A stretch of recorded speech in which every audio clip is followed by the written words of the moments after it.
तो हमने स्टार्ट किया था फाइनल अकाउंट्स ऑफ कंपनीज और इसके अंदर हमने समझी थी लायबिलिटी साइड। सो आज हम स्टार्ट कर रहे हैं एसेट साइड।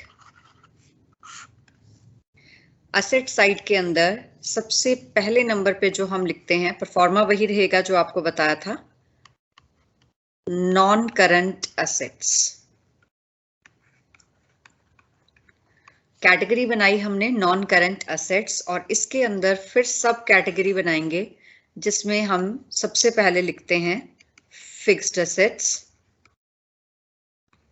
और फिक्स्ड एसेट्स के अंदर फिर से सब कैटेगरी बनाते हैं और उसमें हम लिखते हैं टेंजिबल एसेट्स। नंबर 2 पे हम लिखते हैं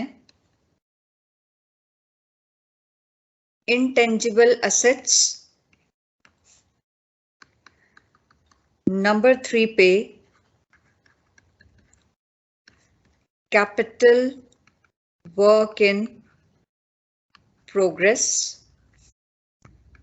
नंबर 4 पे intangible assets under development। अभी पहले मैं ए पार्ट एक्सप्लेन कर रही हूं। सबसे पहले नंबर पे मैंने लिखा टेंजिबल एसेट्स। टेंजिबल एसेट्स जैसे आपको पता है कि वो एसेट्स होती हैं जिनको हम देख सकते हैं, छू सकते हैं, जिनकी हमारे पास एक रियलाइजेबल वैल्यू होती है, जो हमें नजर, जैसे प्लांट एंड मशीनरी है, बिल्डिंग है, फर्नीचर एंड फिक्सचर्स है, कोई भी ऐसी एसेट जिसको हम फिजिकल फॉर्म में भी देख सकते हैं, that is known as tangible assets. उसके बाद नेक्स्ट आती हैं हमारी इनटेंजिबल एसेट्स, जिसके अंदर हमारी गुडविल, ब्रांड, ट्रेडमार्क, जो भी हमारे सॉफ्टवेयर्स होते हैं आजकल, उनको भी हम इनटेंजिबल एसेट्स के अंदर लेते हैं। हमारे कॉपीराइट्स हैं, जो भी चीजें हमारी दिखाई नहीं देती लेकिन उनकी एक रियलाइजेबल वैल्यू होती है, उसको हम बोलते हैं intangible assets. Then third category में हम कौन सी एसेट्स दिखाते हैं? Capital work in progress. मान लीजिए कोई प्रॉपर्टी बन रही है हमारी, कोई लैंड पे हमने काम, कंस्ट्रक्शन स्टार्ट कर रखी है, कोई प्लांट हम कंस्ट्रक्ट कर रहे हैं, कुछ बना रहे हैं हम, और वो अभी तक जिस टाइम बैलेंस शीट बनाई कंप्लीट नहीं हुआ, तो जितना भी काम उस पे हुआ है उसकी कॉस्ट निकाली जाती है और उसको बोलते हैं हम capital work in progress. Number 4 पे आता है इंटेंजिबल एसेट्स अंडर डेवलपमेंट। जितने भी आजकल कंप्यूटर्स पे काम होते हैं वो हम किसी सॉफ्टवेयर पे करते हैं। आपको पता होगा ये तो अब कि सॉफ्टवेयर, जैसे मान लीजिए अकाउंट्स का काम है तो टैली सॉफ्टवेयर यूज होता है या बिजी सॉफ्टवेयर यूज होता है। किसी भी काम को करने, अभी हम जो ये काम कर रहे हैं टीम्स ऐप पे काम कर रहे हैं, तो वो भी एक सॉफ्टवेयर डेवलपमेंट है। जब तक हम कुछ सॉफ्टवेयर डेवलपमेंट नहीं करेंगे तो हम उस तरह का काम उस चीज पे नहीं कर पाएंगे।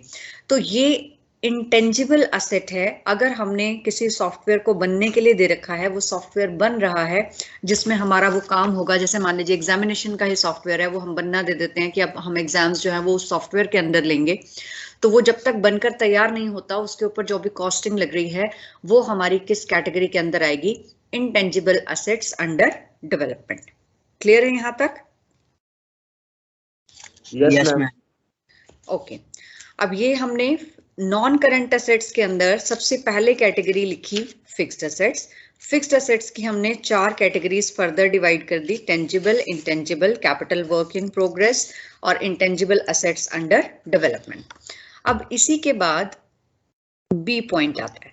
ए के बाद नेक्स्ट आता है बी पॉइंट, जिसके अंदर हम लिखते हैं नॉन करंट इन्वेस्टमेंट।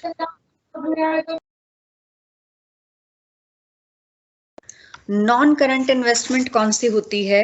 वो इन्वेस्टमेंट जो 1 साल से ज्यादा समय के लिए की जाती है, 12 महीने से ज्यादा के टाइम के लिए हम जो भी इन्वेस्टमेंट करेंगे वो इन्वेस्टमेंट कौन सी कहलाती है?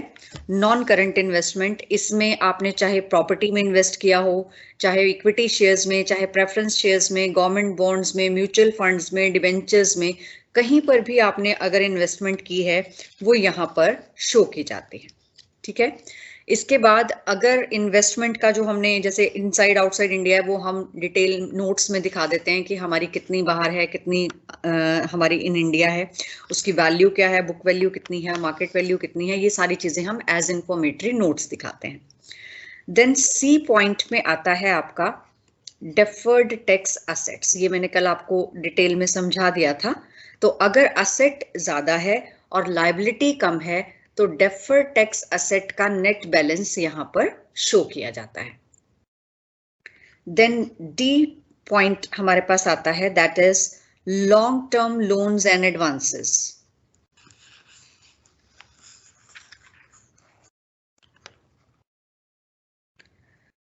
अगर हम किसी से लोन लेते हैं तो वो तो लायबिलिटी साइड में आता है कि हमने डिबेंचर्स लिए, हम इश्यू किए, लोन लिया, हमने कोई लॉन्ग टर्म लोन इश्यू किया। लेकिन अगर हमने दे रखा हो किसी को तो वो हमारे एडवांसेस में आता है और वो हमारी असेट्स होती हैं। तो वो किसी भी कैटेगरी में अगर हमने इशू किया हुआ है किसी को तो that will come under the D point, that is long term loans and advances. अगर हमने कोई कैपिटल एडवांस की है, कोई सिक्योरिटी डिपॉजिट्स दिए हैं, अगर किसी भी तरह का कोई भी सिक्योर्ड अनसिक्योर्ड लोन हमने दिया है तो उसको हम बाद में स्पेसिफाई भी करते हैं कि इसमें से इतना पार्ट सिक्योर्ड है, इतना अनसिक्योर्ड है और इतना डाउटफुल भी है। वो सिर्फ इनर कॉलम में रहती है डिटेल, ठीक है। इसके बाद ई पॉइंट आता है हमारा, that is other non current assets.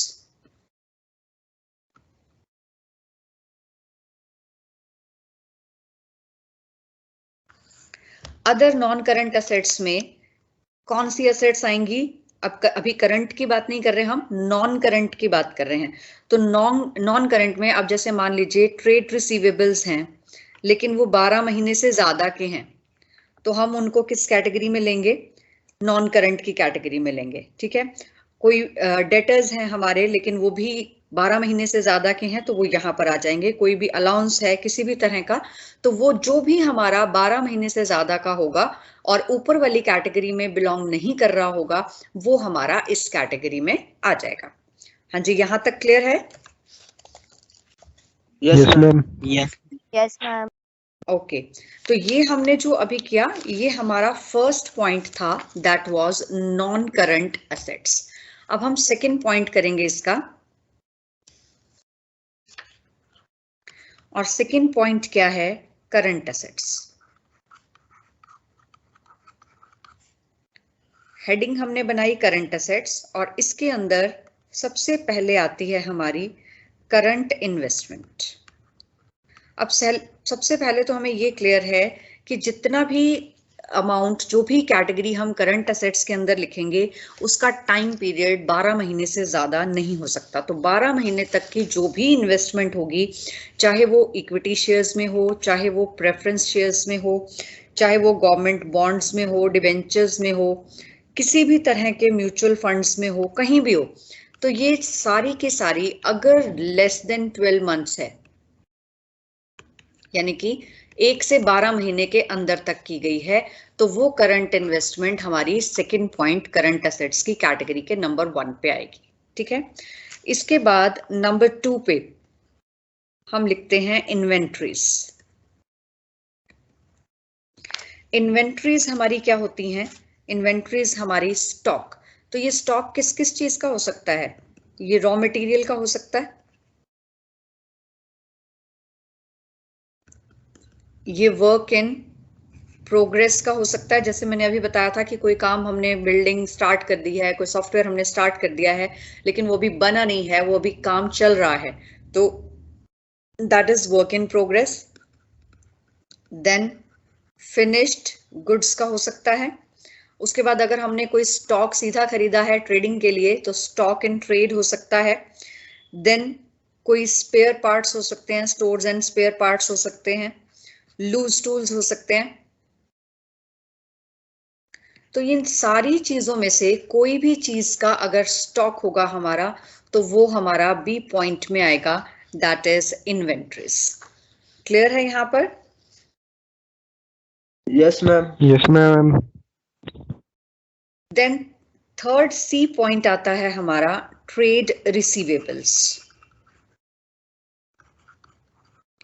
अब ट्रेड रिसीवेबल्स क्या है? ट्रेड रिसीवेबल्स होते हैं बिल्स रिसीवेबल्स, यानी कि बीआर जिनको हम कहते हैं। तो हमारे जितने भी बीआर हैं जो विद इन 12 मंथ्स हमारे ड्यू होने हैं, उनको हम इस कैटेगरी में लिखते हैं। इसकी हम एक सब कैटेगरी बनाते हैं जिसके अंदर हम ये दिखाते हैं कि बीआर सिक्योर्ड कितने थे, बीआर अनसिक्योर्ड हैं लेकिन गुड हैं, और डाउटफुल ये हम, और जो बैड हैं वो तो माइनस वैसे ही हो जाते हैं, तो बैलेंस शीट में नहीं आते। तो ये सारी चीजें हमने ट्रेड रिसीवेबल्स के अंदर अलग से सब नोट बनाकर इनसाइड कॉलम में देनी होती है। आउटसाइड में तो बैलेंस आता है टोटल के कितने ट्रेड रिसीवेबल्स हैं, ठीक है। इसके बाद सी पॉइंट के बाद डी में आता है हमारा cash and cash equivalents. Cash and cash equivalents मतलब कैश जो लिक्विड है हमारे पास और जो बहुत जल्दी लिक्विड में कन्वर्ट किया जा सकता है। तो उसमें क्या क्या आता है हमारा, कैश इन हैंड तो होता ही है, देन बैलेंस विद बैंक यानी कि बैंक बैलेंस जितना है हमारे पास। उसके बाद अगर कोई चेक्स पड़े हैं जो हमने अभी लगाए नहीं हैं, कोई ड्राफ्ट्स पड़े हैं जो नहीं लगाए, drafts in hand. Cash in hand मैंने आपको ऑलरेडी बता दिया कि उसको तो हम लेते ही हैं इसमें। और अदर बेसिक कोई भी ऐसी आइटम जो इस कैटेगरी में हमें समझ में आ रही हो तो उसको हम बोलते हैं cash and cash equivalents. Then E point में आता है हमारे पास short term loans and advances. अभी मैंने पीछे बात की थी long term loans and advances की, अगर हमने किसी को लोन दे रखा है, हमने किसी को एडवांस दे रखा है लेकिन वो 12 महीने से ज्यादा का था, अगर हमने 12 महीने से कम के लिए किसी को कोई लोन एडवांस दिया हुआ है तो वो यहाँ पर आता है। इसकी भी 3 सब कैटेगरीज बनती हैं, फिर से वही सिक्योर्ड, अनसिक्योर्ड एंड डाउटफुल। और ये फिर से इनर कॉलम में ही बनेंगी, सिर्फ बताने के लिए इंफॉर्मेटरी नोट की तरह कि इनमें से कितने सिक्योर्ड हैं, कितने अनसिक्योर्ड हैं और कितने डाउटफुल हैं। इसके अलावा जो इन 5 में से किसी भी कैटेगरी में नहीं आएगी और फिर भी हमारे पास कुछ ऐसा रह गया है जो करंट नेचर का है, तो वो हम एक कैटेगरी बनाते हैं F category, that is other current assets, और उसके अंदर हम उसको शो कर देते हैं। अगर कोई भी ऐसी जैसे प्रीपेड एक्सपेंसेस हैं, इंटरेस्ट एक्रूड है, कुछ भी ऐसा है जो हमने ऊपर नहीं दिखाया, वो हम अब यहाँ पर इस कैटेगरी में दिखा देंगे।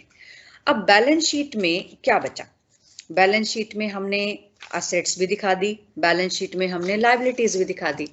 तो आपको पता होगा जब बैलेंस शीट कंप्लीट हो जाती है तो उसके नीचे एक आइटम आती है जिसको हम क्या बोलते हैं, कंटिंजेंट लायबिलिटी। अब यहां पर हम उसका नाम सिर्फ कंटिंजेंट लायबिलिटी नहीं बोलते, हम इसको बोलते हैं contingent liability and commitments. Contingent liability कौन सी लायबिलिटी होती है, जो अभी हमने नहीं पे की लेकिन फ्यूचर में हमें पे करनी पड़ सकती है। जैसे मान लीजिए कोई कोर्ट केस हो गया और वो केस का फैसला आना अभी बाकी है, अगर फैसला आ गया तो आपको पेमेंट करनी पड़ सकती है, कोई पेनल्टी आपको पड़ सकती है। कमिटमेंट, आपने किसी को कमिट कर रखा है कि अगर इन केस वो आपको पे नहीं करेगा तो मैं आपको पे करूंगा।